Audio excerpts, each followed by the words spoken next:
O desejado de todas as nações. Capítulo 48. Quem é o maior?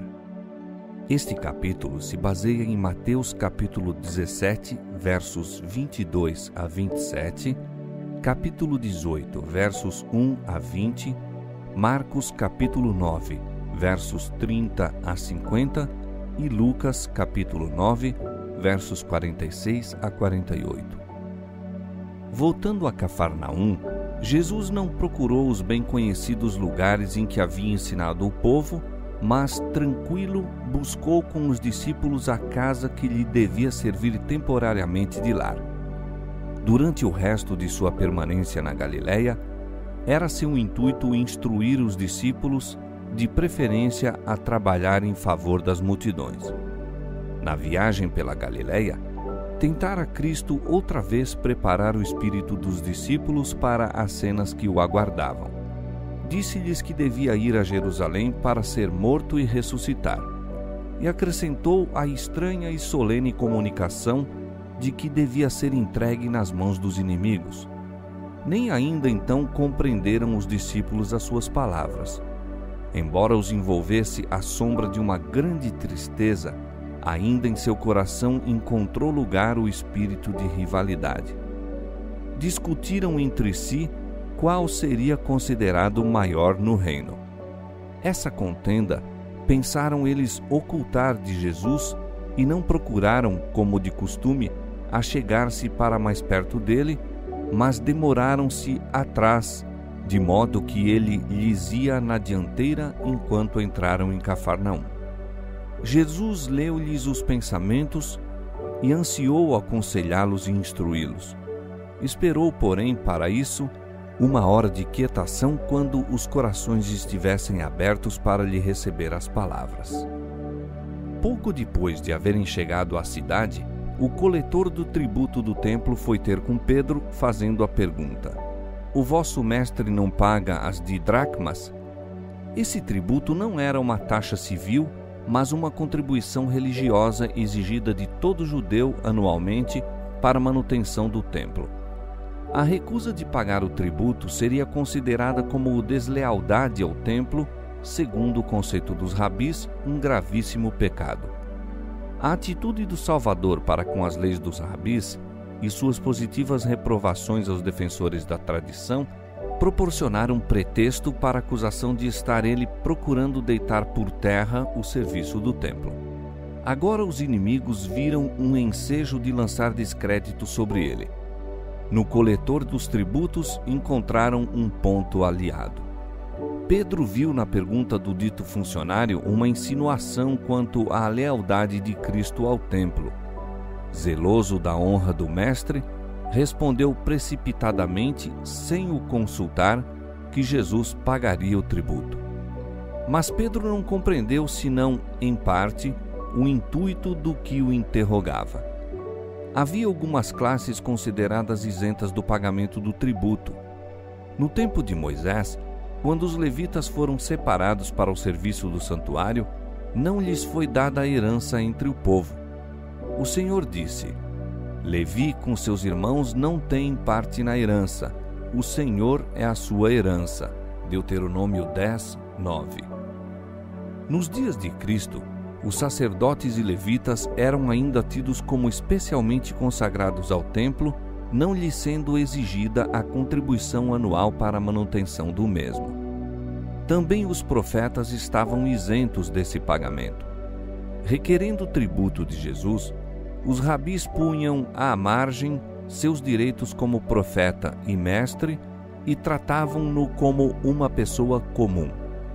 A recusa de sua parte de pagar o tributo seria apresentada como deslealdade ao templo, ao passo que, por outro lado, o pagamento do mesmo seria tomado como justificação de o rejeitarem como profeta.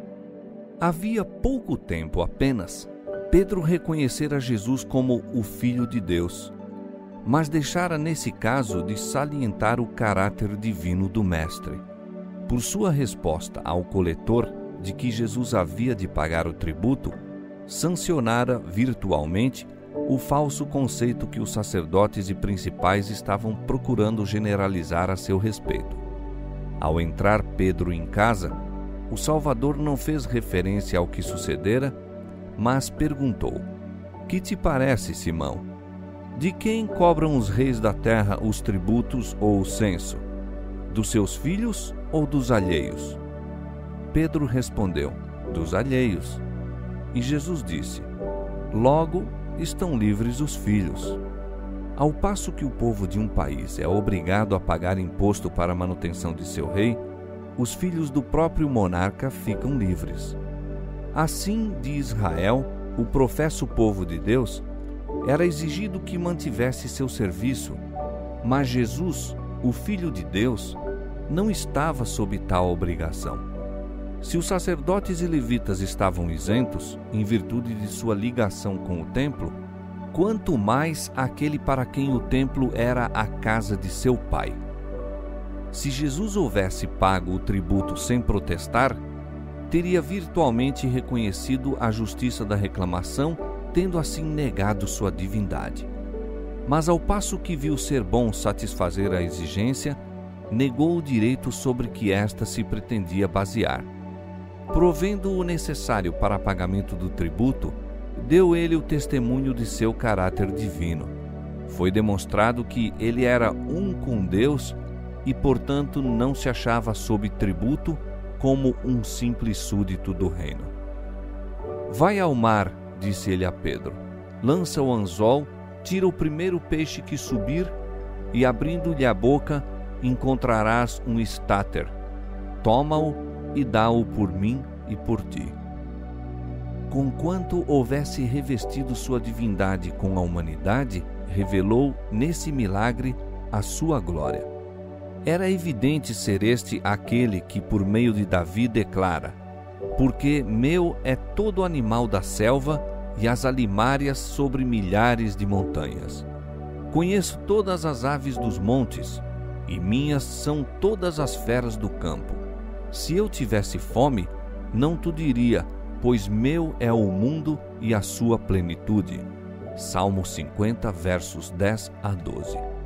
Conquanto Jesus tornasse claro não se achar sob a obrigação de pagar o tributo, não entrou em discussão com os judeus a respeito do assunto, pois teriam interpretado mal suas palavras, virando-as contra ele. Para não escandalizá-los por não dar o tributo, fez aquilo que não lhe poderia com justiça ser exigido. Essa lição deveria ser de grande valor para os discípulos. Notáveis mudanças se haveriam em breve operar nas relações deles para com o serviço do templo, e Cristo os ensinou a não se colocarem desnecessariamente em antagonismo com a ordem estabelecida. Deveriam, o quanto possível, evitar dar ocasião a que sua fé fosse mal interpretada. Conquanto os cristãos não devam sacrificar um único princípio da verdade, cumpre-lhes evitar debates sempre que isso seja possível. Quando Cristo e os discípulos se achavam a sós em casa, enquanto Pedro se dirigia ao mar, Jesus chamou os outros a si e perguntou: "Que estáveis vós discutindo pelo caminho?" A presença de Jesus e sua pergunta fizeram a questão aparecer-lhes num aspecto inteiramente diverso daquele em que a tinham considerado quando estavam pelo caminho. A vergonha e um sentimento de condenação própria fê-los emudecer. Jesus lhes dissera que havia de morrer por amor deles, e sua egoísta ambição achava-se em doloroso contraste com o abnegado amor dele. Quando Jesus lhes disse que havia de ser condenado à morte e ressurgir dos mortos, buscava atraí-los a uma conversação a respeito da grande prova de fé por que haviam de passar. Houvessem os discípulos estado prontos a receber o que ele lhes desejava comunicar, e ter-se-iam poupado a atroz angústia e desespero. Suas palavras lhes teriam levado consolo na hora de se verem privados dele, cheios de decepção. Mas, se bem que lhes houvesse falado tão claramente acerca do que o aguardava, A menção de sua próxima ida a Jerusalém lhe suscitou novamente as esperanças de que o reino estava para ser estabelecido. Isto levara à questão quanto a quem deveria ocupar os mais altos lugares. Voltando Pedro do mar, contaram-lhe os discípulos a pergunta do Salvador e por fim alguém se animou a perguntar a Jesus: quem é o maior no reino dos céus? O Salvador reuniu os discípulos em torno de si e disse-lhes: se alguém quiser ser o primeiro, será o derradeiro de todos e o servo de todos. Havia nestas palavras uma solenidade e impressividade que os discípulos estavam longe de compreender. O que Cristo discernia não podiam ver. Não compreendiam a natureza de seu reino, e esta ignorância era a causa aparente de sua contenda. A causa real, porém, jazia mais fundo. Explicando a natureza de seu reino, Cristo acalmaria temporariamente a questão. Isto, no entanto, não teria tocado no motivo básico. Mesmo depois de haverem recebido o mais pleno conhecimento, ter-se-ia renovado a dificuldade a qualquer questão de precedência. Assim sobreviria a ruína à Igreja de Cristo depois de sua partida. A luta pelo mais alto lugar era a operação do mesmo espírito que dera origem à grande controvérsia nos mundos de cima e trouxera a Cristo do céu para morrer. Diante dele surgiu a visão de Lúcifer, o filho da alva, sobrepujando em glória a todos os anjos que rodeavam o trono e ligado pelos mais íntimos laços ao Filho de Deus. Lúcifer dissera: serei semelhante ao Altíssimo. Isaías capítulo 14, versos 12 e 14. E o desejo de exaltação própria levara conflito às cortes celestiais e banira uma multidão das hostes de Deus. Houvesse, na verdade, Lúcifer desejado ser semelhante ao Altíssimo, e nunca teria perdido o lugar que lhe fora designado no céu, pois o Espírito do Altíssimo manifesta-se em abnegado ministério. Lúcifer desejava o poder de Deus, mas não o seu caráter. Buscava para si mesmo o mais alto lugar, e toda criatura que é movida por seu espírito fará o mesmo. Assim serão inevitáveis a separação, a discórdia e a contenda. O domínio torna-se o prêmio do mais forte. O reino de Satanás é um reino de força. Cada indivíduo considera todos os outros como obstáculo no caminho de seu próprio progresso ou um degrau sobre o qual pode subir para chegar a uma posição mais elevada. Enquanto Lúcifer reputava o ser igual a Deus uma coisa de que se devesse apoderar, Cristo, o exaltado, aniquilou-se a si mesmo, tomando a forma de servo, fazendo-se semelhante aos homens, e achado na forma de homem, humilhou-se a si mesmo, sendo obediente até a morte e morte de cruz. Filipenses 2, 7 e 8. Agora a cruz se achava justamente diante dele, e seus próprios discípulos estavam tão cheios de interesse egoísta, o próprio espírito do reino de Satanás, que não lhes era possível encher-se de compassivo interesse para com seu Senhor, ou mesmo compreendê-lo ao falar de sua humilhação por eles. Muito ternamente, mas com solene acento, Jesus procurou corrigir o mal. Mostrou qual o princípio que domina no reino do céu e em que consiste a verdadeira grandeza, segundo a estimativa das normas do alto. Os que eram atuados por orgulho e amor de distinções estavam pensando em si mesmos e nas recompensas que deveriam obter, em vez de cuidar em como devolver a Deus os benefícios recebidos. Eles não teriam lugar no reino do céu, pois achavam-se identificados com as fileiras de Satanás. Diante da honra vai a humildade. Para ocupar um elevado cargo diante dos homens, o céu escolhe o obreiro que, como João Batista, assume posição humilde em face de Deus. O mais infantil dos discípulos é o mais eficiente no trabalho para Deus. Os seres celestes podem cooperar com aquele que busca não se exaltar a si mesmo, mas salvar almas. Aquele que mais profundamente sente sua necessidade de auxílio divino há de pedi-lo, e o Espírito Santo lhe dará vislumbres de Jesus que lhe fortalecerão e elevarão a alma.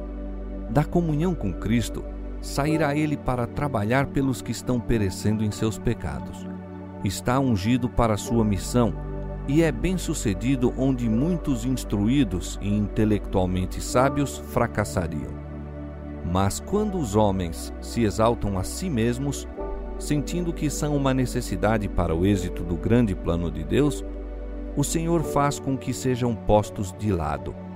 Torna-se evidente que o Senhor não depende deles. A obra não se detém por causa de seu afastamento da mesma, mas vai avante com maior poder. Não bastava aos discípulos de Jesus o serem instruídos quanto à natureza de seu reino. O que necessitavam era uma mudança de coração que os pusesse em harmonia com seus princípios. Chamando a si uma criancinha, Jesus colocou no meio deles e, envolvendo ternamente o pequenino nos braços, disse: Em verdade vos digo que, se vos não converterdes e não vos fizerdes como meninos, de modo algum entrareis no reino dos céus. A simplicidade, o esquecimento de si mesma e o confiante amor de uma criancinha são os atributos estimados pelo céu. São esses os característicos da verdadeira grandeza. Jesus tornou a explicar aos discípulos que seu reino não se caracteriza por terrena dignidade e ostentação. Junto a Jesus, esquecem-se todas estas distinções. O rico e o pobre, o instruído e o ignorante se encontram sem nenhuma ideia de classe ou mundana preeminência. Todos se aproximam como almas compradas por sangue, igualmente dependentes daquele que as redimiu para Deus. A alma sincera e contrita é preciosa diante de Deus. Ele coloca o seu sinete sobre os homens, não por posição, não por fortuna, não por sua grandeza intelectual, mas pela sua unidade com Cristo. O Senhor da Glória fica satisfeito com aqueles que são mansos e humildes de coração. Também me deste o escudo da tua salvação, e a tua mansidão, como elemento no caráter humano, me engrandeceu. Salmo 18, verso 35.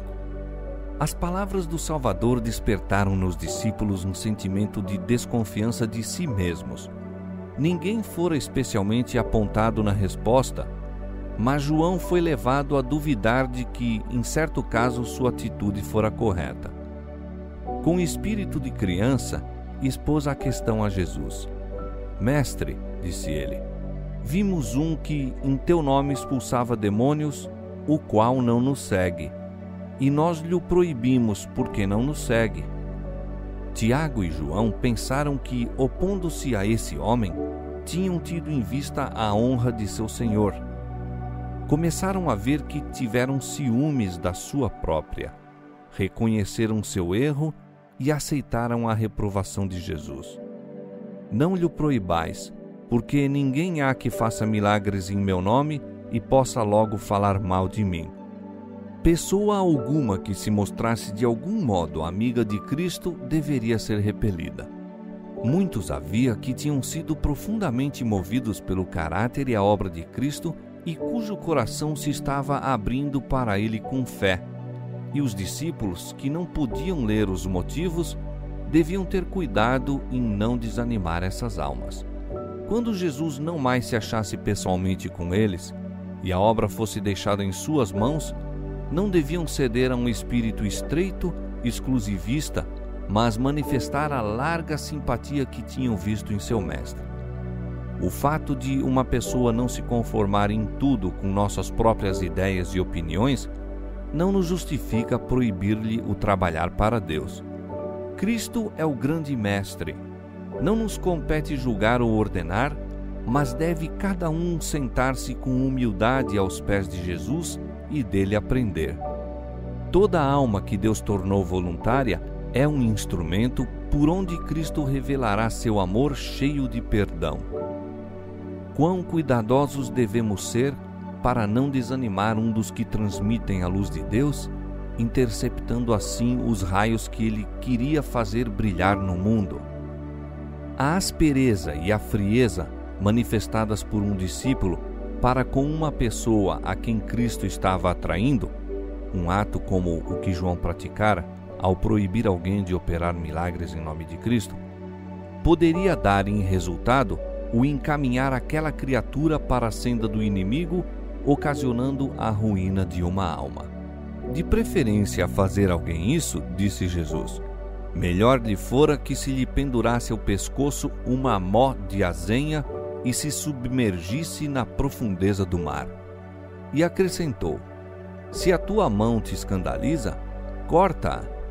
Melhor é para ti entrares na vida aleijado do que, tendo duas mãos, ires para o inferno, para o fogo que nunca se apaga. E se o teu pé te escandalizar, corta-o. Melhor é para ti entrares coxo na vida que, tendo dois pés, seres lançado no inferno.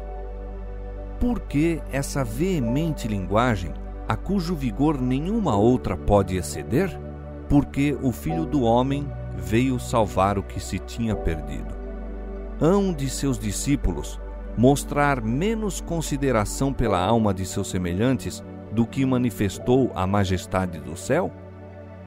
Cada alma custou um infinito preço, e quão terrível é o pecado de desviar uma alma de Cristo, de maneira que para ela hajam sido em vão o amor, a humilhação e a agonia do Salvador. Ai do mundo por causa dos escândalos, porque é mister que venham escândalos. O mundo, inspirado por Satanás, há de sem falta opor-se aos seguidores de Cristo e procurar destruir-lhes a fé. Mas ai daquele que tomou o nome de Cristo e é todavia encontrado a fazer essa obra. Nosso Senhor é exposto ao vitupério pelos que pretendem servi-lo, mas lhe representam mal o caráter, e multidões são enganadas e induzidas a falsas veredas. Qualquer hábito ou prática conducente ao pecado, capaz de trazer desonra sobre Cristo, convém ser posto de lado, seja qual for o sacrifício. Aquilo que desonra a Deus não pode ser benéfico à alma. A bênção do céu não pode seguir qualquer homem no violar os eternos princípios do direito. E um pecado alimentado é suficiente para operar a degradação do caráter e desencaminhar a outros. Se o pé ou a mão seriam cortados, ou mesmo arrancado o olho para salvar o corpo da morte, quanto mais zelosos deveríamos ser em lançar fora o pecado que traz morte à alma. No serviço ritual, era adicionado o sal a todo sacrifício. Isto, como a oferta de incenso, significava que unicamente a justiça de Cristo poderia ser aceitável a Deus. Referindo-se a esse costume, disse Jesus: cada sacrifício será salgado com sal. Tende sal em vós mesmos e paz uns com os outros. Todos quantos se quiserem apresentar a si mesmos como sacrifício vivo, santo e agradável a Deus, Romanos 12:1, devem receber o sal salvador, a justiça de nosso Redentor. Tornam-se então o sal da terra, Mateus 5:13, restringindo o mal entre os homens, como o sal preserva da corrupção. Mas se o sal perdeu o sabor, se existe apenas uma profissão de piedade sem o amor de Cristo, não há poder para o bem. A vida não pode exercer salvadora influência no mundo. Vossa energia e eficiência em edificar o meu reino, diz Jesus, dependem de receberdes de meu Espírito. Deveis ser participantes de minha graça, a fim de ser um cheiro de vida para a vida. Então, não haverá rivalidade, nem interesses egoístas, nem desejo de obter o lugar mais elevado. A vez de ter aquele amor que não busca o que é propriamente seu, mas o bem dos outros. Que o pecador arrependido fixe os olhos sobre o Cordeiro de Deus que tira o pecado do mundo e, contemplando, é transformado. Seu temor transmuda-se em alegria, suas dúvidas em esperanças. Surge a gratidão, abranda-se a alma empedernida, uma onda de amor inunda a alma. Cristo é nele uma fonte que salta para a vida eterna. Quando vemos a Jesus, um homem de dores e familiarizado com os trabalhos, esforçando-se por salvar os perdidos, rejeitado, escarnecido, expulso de cidade em cidade até que se cumprisse sua missão, quando o contemplamos no Getsêmani, suando grandes gotas de sangue, e na cruz, morrendo em agonia, quando vemos isto, não mais o próprio eu clama por atenções. Olhando a Jesus, envergonhamo-nos de nossa frieza, nossa letargia, nosso espírito interesseiro. Estamos dispostos a ser qualquer coisa e a não ser nada, contanto que façamos um serviço de amor para o Mestre. Regozijar-nos-emos em levar a cruz após Cristo, suportar a prova, a vergonha ou a perseguição por amor dele. Nós que somos fortes devemos suportar as fraquezas dos fracos e não agradar a nós mesmos. Romanos 15:1. Nenhuma alma que creia em Cristo, embora seja fraca a sua fé e seus passos vacilantes como os de uma criancinha, deve ser desconsiderada. Por tudo que nos confere vantagem sobre outros, seja educação e refinamento, seja nobreza de caráter, educação cristã ou experiência religiosa, achamo-nos em dívida para com os menos favorecidos. E, o quanto estiver ao nosso alcance, cumpre-nos ajudá-los. Se somos fortes, devemos sustentar as mãos do fraco. Anjos de glória que contemplam continuamente a face do Pai no céu, regozijam-se em servir aos seus pequeninos. Almas trementes com muitos objetáveis traços de caráter são seu particular encargo. Os anjos se acham sempre presentes onde mais necessários são, ao lado dos que têm a mais dura batalha a combater contra o próprio eu e cujo ambiente é o mais desanimador. E neste ministério hão de cooperar os verdadeiros seguidores de Cristo. Se um desses pequeninos for vencido e cometer uma falta contra vós, é vosso trabalho então buscar restaurá-lo. Não espereis que ele faça o primeiro esforço para a reconciliação. Que vos parece, disse Jesus, se algum homem tiver 100 ovelhas e uma delas se desgarrar, não irá pelos montes deixando as 99 em busca da que se desgarrou? E se porventura a acha, em verdade vos digo que maior prazer tem por aquela do que pelas 99 que não se desgarraram. Assim também, não é vontade de vosso Pai que está nos céus que um desses pequeninos se perca. Em espírito de mansidão, olhando por ti mesmo para que não sejas também tentado, Gálatas 6:1. Vai ter com o que está em falta e repreende-o entre ti e ele só. Não o exponhas à vergonha contando suas faltas aos outros, nem desonres a Cristo tornando público o pecado ou o erro de uma pessoa que lhe usa o nome. Muitas vezes, a verdade deve ser francamente dita ao que está em erro. Ele deve ser levado a ver esse erro para que se emende, mas não te compete julgar nem condenar. Não faças tentativas de justificação própria. Sejam todos os teus esforços no sentido de o restabelecer. Exige o mais delicado tato, a mais fina sensibilidade, o tratamento das feridas da alma. Unicamente o amor emanado da vítima do Calvário pode aí ser eficaz. Trate o irmão com piedosa ternura com outro irmão, sabendo que, se for bem-sucedido, salvará da morte uma alma e cobrirá uma multidão de pecados. Tiago 5:20. Mas mesmo esse esforço poderá ser infrutífero. Então disse Jesus: leva ainda contigo 1 ou 2. Talvez sua influência unida prevaleça onde a do primeiro fora mal sucedida.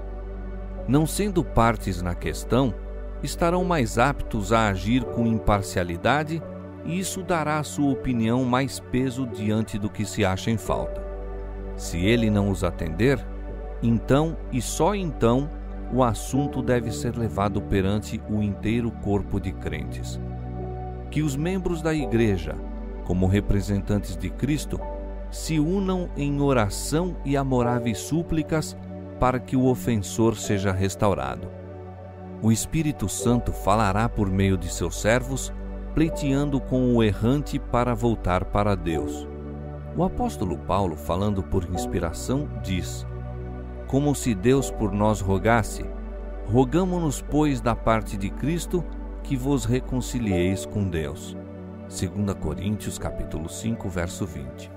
Aquele que rejeita esta unida tentativa, rompeu o laço que o ligava a Cristo, separando-se assim da sociedade da Igreja. Daí em diante, disse Jesus, considera-o como um gentil e publicano. Mas a ele não se deve olhar como separado da misericórdia de Deus. Não seja desprezado ou negligenciado por seus antigos irmãos, mas tratado com ternura e compaixão, como uma das ovelhas perdidas a quem Cristo ainda está buscando trazer para o aprisco. As instruções de Cristo quanto ao tratamento dos transviados repetem de maneira mais específica o ensino dado a Israel por intermédio de Moisés. Não aborrecerás a teu irmão no teu coração, não deixarás de repreender o teu próximo e não levarás sobre ti o pecado por causa dele. Levítico 19:17. Isto é, se alguém negligencia o dever que lhe é imposto por Cristo, de procurar restabelecer os que se acham em erro e pecado, torna-se participante do pecado. Somos tão responsáveis por males que poderíamos haver reprimido, como se fôssemos nós mesmos culpados da ação. Mas é ao que procedeu mal mesmo que nos cumpre apresentar o erro. Não devemos fazer disso assunto de comentários e críticas entre nós. Nem mesmo depois disso haver sido comunicado à Igreja, achamo-nos na liberdade de o repetir aos outros. O conhecimento das faltas dos cristãos só servirá de pedra de tropeço para o mundo incrédulo, e demorando-nos sobre essas coisas, só nos fazemos mal, pois é pela contemplação que somos transformados. Ao procurarmos corrigir os erros de um irmão, o Espírito de Cristo nos levará a resguardá-lo quanto possível até da crítica dos próprios irmãos, quanto mais de censura do mundo incrédulo. Nós mesmos somos falíveis e necessitamos da piedade e do perdão de Cristo, e da mesma maneira que desejamos que nos trate, pede-nos que nos tratemos uns aos outros. Tudo o que ligardes na terra será ligado no céu, e tudo o que desligardes na terra será desligado no céu. Estais agindo como embaixadores do céu, e os resultados de vossa obra são para a eternidade. Não temos, porém, de tomar sozinhos esta grande responsabilidade. Onde quer que sua palavra seja obedecida com sinceridade de coração, aí habita Cristo. Ele não somente se acha presente nas assembleias da Igreja, mas onde quer que discípulos, por poucos que sejam, se reúnam em seu nome, ali também estará. E diz: se 2 de vós concordarem na terra acerca de qualquer coisa que pedirem, isso lhe será feito por meu Pai que está nos céus. Jesus diz: meu Pai que está nos céus, como a lembrar os discípulos de que, enquanto por sua humanidade ele se lhes acha ligado, participante das provações deles e compadecendo-se deles em seus sofrimentos, por sua divindade está em comunicação com o trono do infinito. Maravilhosa certeza! Os seres celestes unem-se aos homens em simpatia e trabalho pela salvação daquilo que se havia perdido. E todo o poder do céu é posto ao lado da habilidade humana para atrair almas a Cristo.